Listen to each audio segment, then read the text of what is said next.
Semoga sobat sehat selalu diberikan kesehatan. Sebelumnya minal aidin wal faidin, taqabbalallahu minna wa minkum. Mohon maaf lahir dan batin. Selamat merayakan Hari Raya Idul Fitri 1443 Hijriah.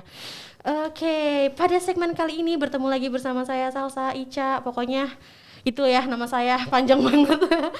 Oke, pada segmen kali ini saya ditemani oleh salah satu dokter saraf. Ini dia, saya kenalkan Dokter Diana. Assalamualaikum warahmatullahi wabarakatuh, Mbak Salsa. Waalaikumsalam dokter. Hai dok, gimana kabarnya dok? Alhamdulillah baik, Mbak Salsa gimana? Alhamdulillah dok, luar biasa. Gimana kemarin mudik dok? Kemarin ya pergi saya. Oke. Pergi ke tempat luar kota aja. Iya, ini dok ngomong-ngomong tentang mudik dok. Ini kan kita memang udah 2 tahun ya dok. Betul. Udah 2 tahun ini kita nggak mudik. Akhirnya kemarin terjadilah mudik besar-besaran ya dok ya. Kita melakukan hal yang di luar kebiasaan kita. Betul. Mungkin ada yang sudah biasa macet-macetan, tapi ini lebih luar biasa lagi dok. Bisa sampai ada yang 8-6 jam. Nah biasanya nih dok, apa sih dok yang terjadi kalau misalnya kita terlalu lama duduk, macet-macetan, itu bisa apa sih dok? Bisa karena apa? Ya memang sebenarnya nih tantangan tersendiri kali ya Mbak, dibilangnya. Jadi setelah kita 2 tahun gak pernah mudik, tiba-tiba kita akhirnya di euforia mudik tuh akhirnya datang lagi. Semua orang itu, dok, berusaha mau pergi pulang kampung kemana-mana dengan berbagai caranya masing-masing gitu ya. Betul banget dok. Nah jadi mudik biasanya yang tadi Mbak Salsa udah bilang berapa 6, 8 bahkan 2 digit ya sekarang. Berapa belas jam. Nah otomatis itu memaksa kita untuk melakukan aktivitas yang tidak biasanya. Iya betul banget dok. Duduk lama terutama ya itu ya. Iya baik yang naik motor, naik mobil, naik bis. Naik pesawat mungkin enggak ya dok ya, tapi kan nunggunya tetap lama ya dok ya.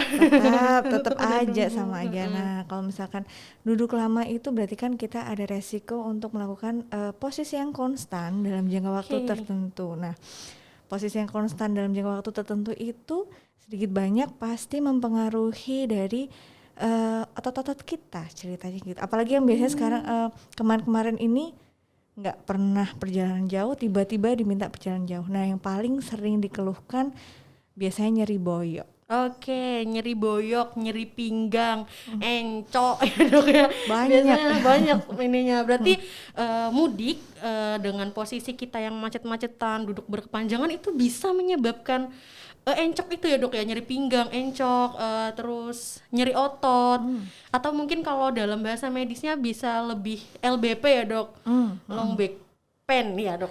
Low back pain. Low back pain ya betul. Ya jadi sering dikaitkan atau sering kita sebut low back pain. Jadi sebenarnya low back pain tuh apa sih? Sebenarnya tuh nyeri yang kalau kita bilang tuh di bagian bawah rusuk. Jadi rusuk paling bawah sampai lipatan lipatan pantat bagian bawah. Nah batasnya segitu, kalau ada nyeri-nyeri kita sering sebut sebagai low back pain, atau orang biasanya ngomongnya nyeri boyok. Nah orang kadang nggak angkat-angkat kok, nggak posisi ngangkat sesuatu hal yang berat, nggak aktivitas berat, angkat junjung kan seringnya itu ya, dikaitkannya sama itu ya. Kayak aduh ngangkat junjung terlalu banyak, terlalu berat kayak gitu ya dok ya. Gendong bayi aja kadang bisa sampai kayak gitu ya dok ya, memperkirakannya. Betul, cuma ternyata yang menyebabkan low back pain nggak hanya untuk angkat-angkat, posisi kita stagnan dalam jangka panjang pun juga.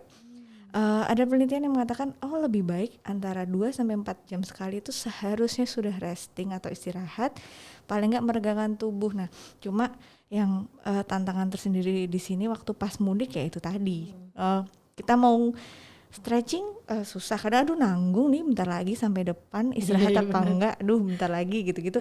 Nah padahal ya itu adalah satu hal yang perlu sekali untuk mencegah adanya low back pain itu sebenarnya. Berarti bukan hanya orang yang ngangkat-ngangkat aja dok ya, duduk stuck kayak gini aja bisa terjadi ya dok? Bisa sekali. Biasanya durasinya itu bisa diperkirakan nggak sih dok, berapa sampai berapa, atau ada jangka waktu nggak?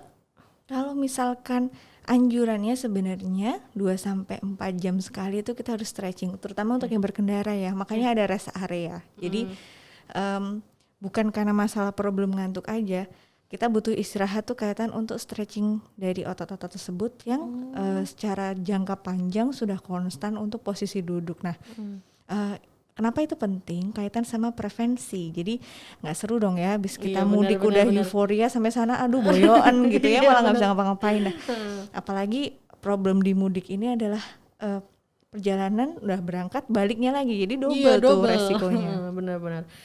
Terus Ya. dok, yang bisa terkena sakit pinggang ini apakah dari anak-anak bisa, orang tua, dewasa, ibu hamil, atau hanya range tertentu saja?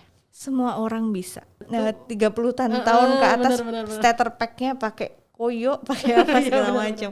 Memang sebenarnya begini. Jadi semua orang tetap memiliki resiko untuk terjadi low back pain atau nyeri boyo ini sendiri. Kenapa sih terjadi nyeri? Kan sebenarnya karena ada sesuatu hal yang nggak imbang nih, antara bebannya terlalu berat atau kekuatan ototnya atau kekuatan dari badannya sendiri yang nggak bisa menanggung dari bebannya itu. Sekarang tinggal mana yang paling besar, gitu aja sih. Jadi memang nanti ada yang faktor tanda-tanda gejala atau tanda bahaya terkait dengan usia, tapi kalau kita mau ngomongin siapa aja yang bisa kena, semua orang bisa kena. Oke, berarti termasuk anak kecil, dari yang anak-anak sampai orang dewasa, bahkan ibu hamil, lansia, semua bisa terkena ya dok, apalagi dalam perjalanan mudik ini. Bisa. Masalahnya cuma prevalensi atau angka kejadiannya aja sih mungkin yang beda-beda. Oke, dok, terus kita misalnya udah tahu nih tanda-tanda kita nyeri pinggang itu gimana sih dok? Kan ada yang beberapa, aduh itu cuman nyeri pinggang, range-nya dia dikatakan nyeri pinggang yang benar-benar nyeri pinggang itu seperti apa dok? Sebenarnya segala bentuk nyeri ataupun rasa tidak nyaman di daerah yang tadi saya sebutkan sudah kita bisa bilang LBP. Oke. Cuma nanti yang perlu digali lagi nyerinya bentuknya seperti apa, karena tiap nyeri itu bentuknya sendiri-sendiri bisa dikaitkan dengan kita sebutnya bangunan peka nyeri. Maksudnya bangunan peka nyeri, jadi semua hal yang ada di badan kita itu ada yang bisa menyebabkan nyeri. Nah, kita sebut nanti poin tempat nyerinya tuh di mana. Kaitannya sama terapinya ataupun manajemen setelahnya seperti apa. Oh, kalau nyeri yang bentuknya A, berarti kemungkinan yang terkena adalah yang jaringan yang ini, sehingga terapinya seperti ini. Itu sih. Jadi tapi pada dasarnya nyeri itu adalah rasa tidak nyaman atau rasa sakit yang terutama kalau nyeri boyok ya, tadi yang di tempat yang saya sebutkan tadi, intinya seperti itu. Oke dok, pasti kan teman-teman sobat sehat di sini kan udah pasca mudik nih dok. Gimana sih dok cara ngatasinnya? Ini kan udah lewat nih, udah mulai beraktivitas seperti biasa supaya nyeri itu nggak terus-menerus terjadi gitu loh dok, atau tidak semakin parah? Pada dasarnya seperti tadi, kenapa terjadi nyeri adalah karena tidak ada balansnya atau tidak ada seimbangnya antara beban dan kekuatan kita. Berarti yang pertama harus dilakukan adalah resting atau istirahat. Nah, sebenarnya kurang lebih kan 80% 80 ke atas lah ya, itu tuh nyeri tuh karena bukan hal yang serius, dalam artian bukan ada penyebab serius yang harus ditangani dengan tindakan serius sebenarnya seperti itu, sehingga istirahat bisa sangat membantu. Tapi semisal dengan istirahat kok masih belum ada perubahan, nah disitulah kita perlu pertimbangan tertentu, apakah ini bukan nyeri boyok biasa, nyeri boyok lain atau enggak. Atau semisal dalam 2 minggu 4 minggu masih ada nyeri-nyeri aja deh. Nah itu bisa tuh kita harus cekkan lagi apakah ada penyebab spesifik yang lain selain dari nyeri boyok biasa itu tadi. Oh gitu. Terus untuk cara mengatasinya yang di rumah dok, buat teman-teman sobat sehat semua ini yang udah habis mudik, mungkin ada terapi khusus kayak misalnya ada beberapa yang bilang dikompres pakai air hangat kayak gitu dok, area punggungnya. Ada juga yang nanti rendam kakinya di air hangat, dikasih garam kayak gitu-gitu sih dok. Mungkin adakah pencegahan, bukan pencegahan sih ya dok, kayak kita berusaha mengantisipasi gitu kan biar nggak terjadi lagi atau kita jadi lebih nyaman gitu sehabis pasca mudik ini. Oke. Pada dasarnya prevensi sebenarnya nomor 1 ya, jadi jangan sampai terjadi nyeri itu sendiri. Tapi kalau semisal sudah terjadi nyeri, yang pertama tetap tadi istirahat. Kemudian lakukanlah peregangan dari otot-otot yang terkena sih sebenarnya. Banyak ada seperti senam LBP itu juga bisa dilakukan, ataupun peregangan dari otot. Jadi perhatikan betul tempat istirahatnya seperti apa. Apakah misalkan contohnya kasurnya udah mohon maaf kayak mulai agak anjlok gitu ya. Jadi posisi tidurnya kurang ergonomis misal, atau tempat duduknya. Nah kan pasca mudik kita ada tantangan baru nih ya, kita kembali kerja lagi. Habis mudik, habis lebaran, terus mudiknya pulangnya mepet-mepet Dok. Biasanya kita kan lebih kayak gitu karena ingin menghabiskan waktu bersama keluarga kan. Jadi otomatis besoknya udah langsung kerja nih Dok, nyampe sore besoknya udah langsung kerja gitu. Jadi waktu istirahatnya jadi kurang. Iya, otomatis udah kurang tuh Dok. Nah jadi cara ya biar kita lebih nyaman gitu loh Dok. Sebenarnya sebelum kita pergi ke dokter. Nah itu sebenarnya tetap istirahat yang cukup dan pastikan posisi kita ergonomis. Postur itu penting sekali. Sehingga kalau semisal setelah itu atau kebiasaan kita setelahnya juga harus ada bekerja, ya pastikan tempat kerja kita juga tempat yang ergonomis untuk keseharian kita sehari-hari, agar nggak ada faktor risiko ke arah nyeri yang berkelanjutan lagi. Contoh-contohnya semisal yang suka pakai laptop atau pakai komputer tuh biasanya duduknya lama juga. Layarnya setinggi apa sih? Kalau bisa layar laptopnya atau layar komputernya itu batas atasnya itu setinggi dari mata kita. Jadi jangan sampai kita nunduk.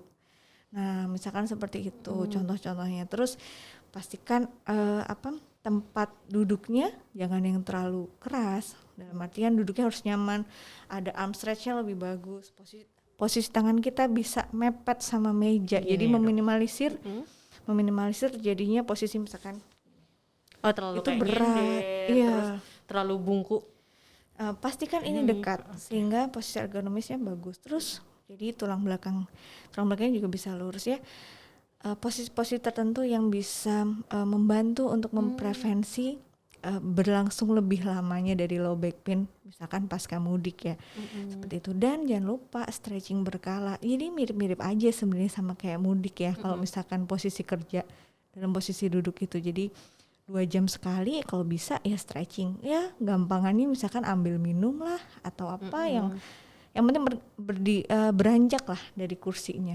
Udah pokoknya bergerak aja gitu. Oh gitu ya Dok. Jadi yang paling utama kalau yang pasca mudik ini istirahat cukup ya Dok. Perhatikan posisi tidur, jangan sampai ada yang terlalu miring ya Dok ya. Terus perhatikan juga posisi duduk untuk yang langsung bekerja.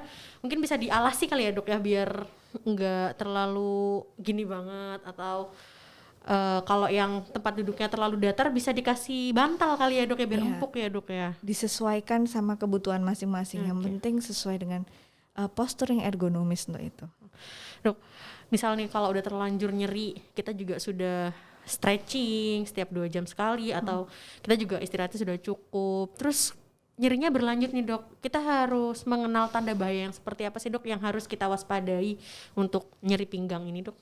Nyeri pinggang tanda bahaya untuk nyeri pinggang kita sering sebut kayak tuna fish. Aduh singkatannya kayak gitu ya. Ikan tuna. Yang aku bayangin di sini sushi. Waduh, kok enak. Iya, enak. Ya, kalau tuna fish jadi itu kayak singkatan. Sebenarnya banyak red flag-nya kita sebut ya, cuma yang generalnya sih tuna fish. Yang pertama tuh trauma. Jadi misalkan pada nyeri boyok yang dikaitkan dengan trauma. Jadi habis jatuh. Misalkan seperti itu. Tapi nggak semua yang harus hebat. Misalkan pada orang tua, tapi jatuh yang mungkin bebannya tidak begitu berat, itu juga menjadi tanda bahaya satunya. Itu yang T ya. Yang yang kedua itu unexplained weight loss. Jadi penurunan berat badan yang mendadak, bukan mendadak sih, yang tidak bisa dijelaskan. Maksudnya, aduh makannya biasa aja, tapi kok sebulan 2 bulan langsung turunnya banyak ya, kayak aktivitas nggak banyak, tapi kok berat badannya turun terus. Nah, disertai misalkan dengan nyeri boyok, nah itu harus dipertimbangkan apakah ada penyebab dari nyeri boyoknya, nggak cuma sekedar nyeri boyok yang biasa gitu. Terus yang ketiga N, yaitu neurological deficit. Nah kalau itu sih kelainan neurologis yang mungkin nanti akan bisa pada saat pemeriksaan ke dokter ya, karena kalau misalkan sudah periksa nanti akan ada anamnesis, pemeriksaan fisik yang kita lakukan untuk melihat kira-kira adakah kelainan-kelainan neurologi yang perlu diwaspadai. Yang ketiga, yang keempat ya, yaitu tuna. Age. Jadi pada pasien-pasien yang kurang dari 18 tahun atau lebih dari 50 tahun, ada yang bilang 50, ada yang bilang 55, memiliki chance apakah ini nyeri boyok yang biasa atau enggak. Jadi harus pemeriksaan lebih lanjut. Terus yang ke 5 fish ya, F, fever, demam. Jadi misalkan ada nyeri boyok terus ada demamnya, ada resiko-resiko lain enggak penyebab dari itu. I bisa IV drug use atau immunocompromised, jadi pada orang-orang dengan komorbid atau bawaan tertentu ya, penyakit sebelumnya yang sudah ada sebelumnya, kita harus waspadi juga. S-nya pemakaian steroid jangka panjang dan hanya histori dari penyakit sebelumnya, misalkan ada punya non-sewu seperti cancer atau penyakit mohon maaf kayak HIV atau penyakit seperti tuberkulosis seperti itu. Jadi tunafis bisa memberatkan ya dok berarti ya itu ya. Oke. Bukan tanda bahaya. Kalau Kalau ada nyeri boyok disertai dengan tanda-tanda itu, jangan ragu deh untuk langsung memeriksakan. Gitu. Oke. Gitu. Yang selanjutnya dok, tunafis. Udah ya? Udah sampai selesai. Udah ya. Aku masih pengen lagi gitu. Apalagi iya, berarti. apalagi nih Sebenarnya basicnya gini. Kalau ada nyeri boyok yang misalkan tidak bisa disembuhkan ataupun kurang bisa membaik dengan istirahat, jangan ragu untuk diperiksakan terkait sama apakah ada penyebab lain yang harus kita evaluasi lagi. Nah, kenapa itu penting terkait manajemen selanjutnya? Karena nyeri yang barusan terjadi atau kita sebut nyeri akut dan nyeri kronik atau yang udah jangka panjang sangat mungkin ada berbeda dalam manajemen selanjutnya. Jadi jangan ragu untuk memeriksakan diri saat terjadi nyeri boyok yang berkelanjutan. Betul banget tuh sobat sehat. Jadi kalau misalnya ini yang baru pasca mudik terus kok nyeri pinggangnya nggak berhenti terus menerus, jangan ragu banget buat memeriksakan keluhan dari sobat sehat semua kayak gitu ya. Tentunya kalau mau periksa harus ke Dokter Diana ya.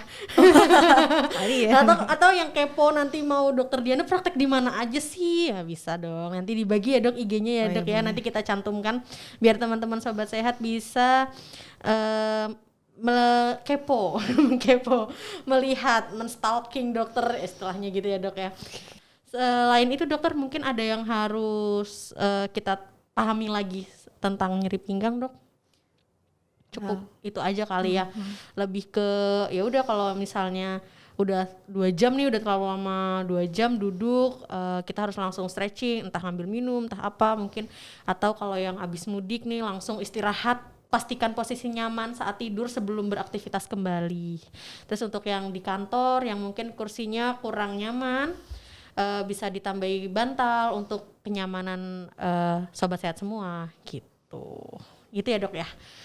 Ya, itu tadi teman-teman informasi seputar kesehatan khususnya di bulan mudik ini.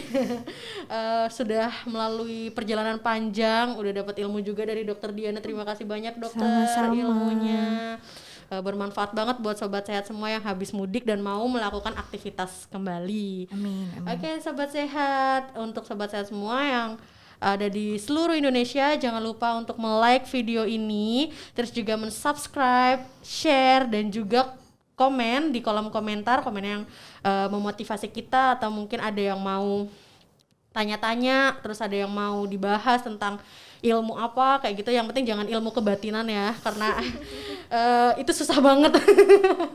Gitu ya dok ya. Oke sobat sehat, nanti juga akan kita cantumkan di bawah ini alamat klinik Arda biar sobat sehat semua tahu klinik Arda itu alamatnya di mana sih, terus kalau mau periksa gimana caranya. Nanti juga kita akan berikan kontak personnya via WA ya. Terus kalau ada yang mau kepo-kepo tentang informasi dan juga promo-promo di Klinik Arda, bisa melalui IG-nya Klinik Arda. Jangan lupa untuk di-follow dan juga di-like juga ya. Oke, gitu aja. Terima kasih banyak dokter sekali lagi. Sama-sama, Jangan Mbak bosan-bosan. Salsa. Mungkin habis ini kita mau melakukan segmen selanjutnya. Karena tadi kita udah bahas tentang LBP, mungkin besok kita gimana cara mempraktekannya ya dok ya. Mungkin itu kayaknya lebih seru deh di segmen selanjutnya. Oke, next time ya. Next time.